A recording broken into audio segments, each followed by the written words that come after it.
Welcome viewers, প্রতিদিনের মতো আজও চলে এসেছি আমার লাঞ্চের থালি নিয়ে।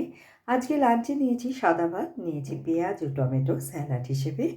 প্রথম পাতে খাওয়ার জন্য নিয়েছি শিম ও চিংড়ি ভর্তা। প্রথমে শিমটাকে ছোটো টুকরো করে কেটে গরম জলে একটু নুন দিয়ে ভাপিয়ে নিয়েছি। তারপর মিক্সারে ভাপানো শিম, চিংড়ি মাছ, কয়েক কোয়া রসুন, কাঁচা লঙ্কা দিয়ে বেটে নিয়েছি।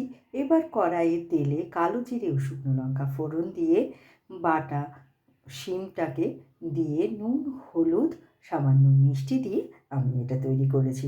তারপরে নিয়েছি বিট, গাজর, আলু ও পেঁয়াজ পাতা ভাজা, একটু নুন, হলুদ, সামান্য মিষ্টি দিয়ে।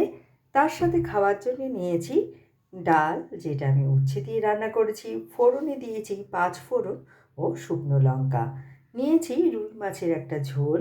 রুই মাছগুলোকে ভেজে তুলে নিয়ে কড়াইয়ে পেঁয়াজ ফোড়ন দিয়ে আদা, জিরে, ধনে পাতা, রসুন ও কাঁচা লঙ্কা বাটা দিয়ে আমি এটা তৈরি করেছি। আর একটু টক দইও আমি এর মধ্যে দিয়েছি। আর নামানোর সময় গরম মশলার গুঁড়ো দিয়ে নামিয়েছি। আর শেষ পাতে নিয়েছি টক দই।